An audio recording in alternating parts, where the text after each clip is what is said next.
Pada kesempatan kali ini, kita akan membahas modul pertama dengan topik Introduction to Data Analysis in Problem Solving, yang merupakan bagian dari section pertama, yaitu Introduction to Data Analysis for Process and Product Improvement. Tujuan dari section 1 ini adalah agar siswa mampu menjelaskan konsep dasar analisis data untuk perbaikan proses dan produk. Dan tujuan dari modul ini adalah agar siswa mampu menjelaskan mengapa analisis data sangat penting dalam lingkungan bisnis saat ini. Beberapa isu yang akan dibahas pada modul ini meliputi pemecahan masalah sebagai aktivitas intelektual tertua, penyelesaian permasalahan dan pengambilan keputusan, pemanfaatan data untuk penyelesaian permasalahan, dan yang terakhir adalah 2 model untuk penyelesaian dan untuk mencegah permasalahan. Setiap orang, setiap kelompok, setiap organisasi menghadapi berbagai masalah dalam hidupnya, baik masalah sederhana maupun masalah yang sangat kompleks.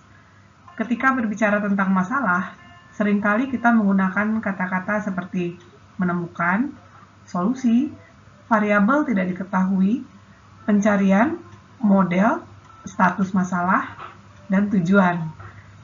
Masalah dapat diklasifikasikan sebagai berikut. Yang pertama, menginterpretasikan nilai variabel dari model yang ditentukan. Definisi variabel sendiri adalah objek yang memiliki makna berdasarkan konteks tertentu. Masalah yang kedua adalah menginterpretasikan kriteria penting dari model yang diberikan.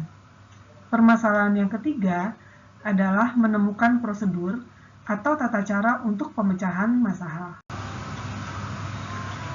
Pemecahan masalah dan pengambilan keputusan sangat penting dalam proses menjaga kualitas secara keseluruhan. Keputusan dan pemecahan masalah mengurangi jumlah masalah yang muncul. Namun demikian, organisasi atau sistem tidak pernah sepenuhnya terhindar dari masalah. Masalah dapat mempengaruhi organisasi atau pelanggannya, dan jika tidak diselesaikan, dapat berdampak buruk pada produk atau pada proses organisasi. Misalnya, biaya jadi lebih tinggi, masalah keamanan, ketidakpuasan pelanggan, daya saing menurun, dan seterusnya. Suatu organisasi atau suatu sistem dapat begitu terbebani dengan masalah sehingga para pengambil keputusan beserta timnya menghabiskan banyak waktu untuk mencoba menyelesaikannya. Namun terkadang masalah tidak tuntas terselesaikan. Padahal, jika penyelesaian masalah mengarah pada peningkatan proses atau produk atau layanan, maka kualitas produk atau layanan akan meningkat, akan terjadi penurunan biaya, kepuasan pelanggan meningkat, daya saing meningkat, dan tentunya probabilitas untuk sukses pun meningkat. Pepatah lama yang mengatakan knowledge is power benar-benar diterapkan dalam proses pengambilan keputusan. Dalam pengambilan keputusan yang berkualitas, untuk memecahkan masalah, maka pendekatan yang direkomendasikan adalah pendekatan yang objektif, di mana permasalahan serta alternatif solusi diidentifikasi, dianalisis, serta dirancang berdasarkan berbagai sudut pandang serta data atau fakta yang ada. Dalam pendekatan objektif, informasi merupakan elemen penting dalam pengambilan keputusan. Manajer membutuhkan informasi yang akurat, tepat waktu, untuk membuat keputusan yang akan membantu organisasi mereka menjadi kompetitif.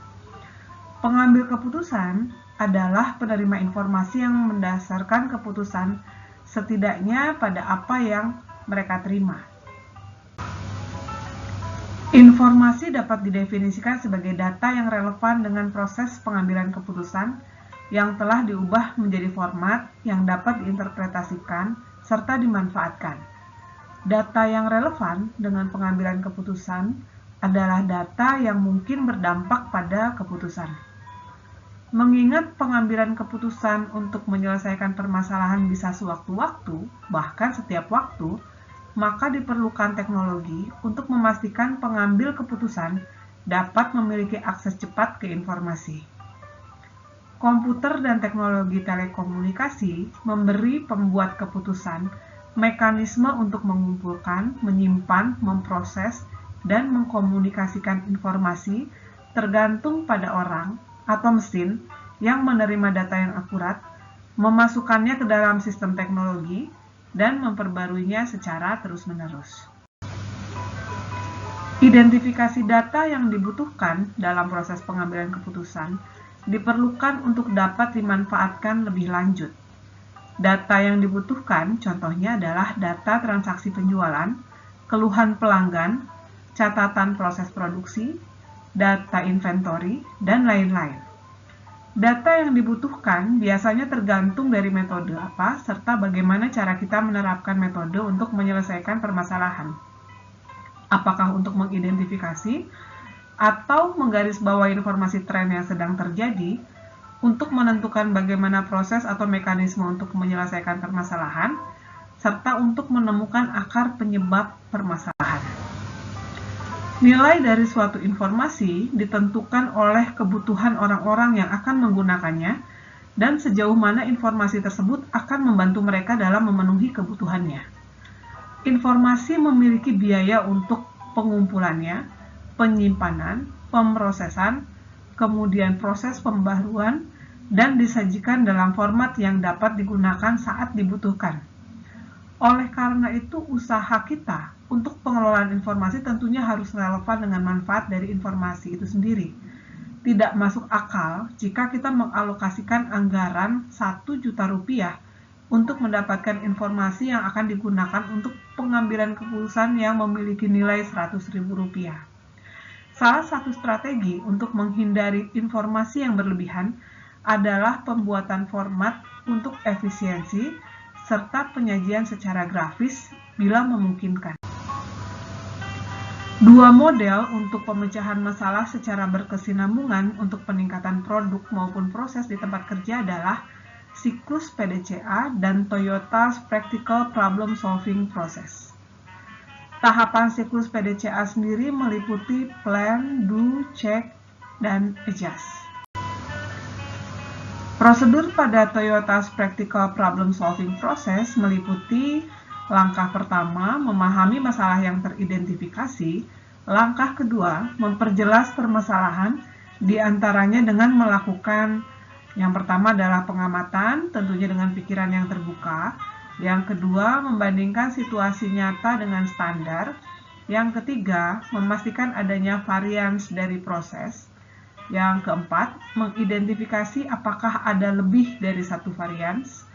Yang kelima, memprioritaskan, serta yang keenam adalah menetapkan tujuan dari peningkatan. Langkah ketiga adalah menentukan titik penyebab atau disebut POC, Point of Cause. Langkah keempat, menentukan akar penyebab. Langkah kelima, mengembangkan serta menerapkan tindakan pencegahan.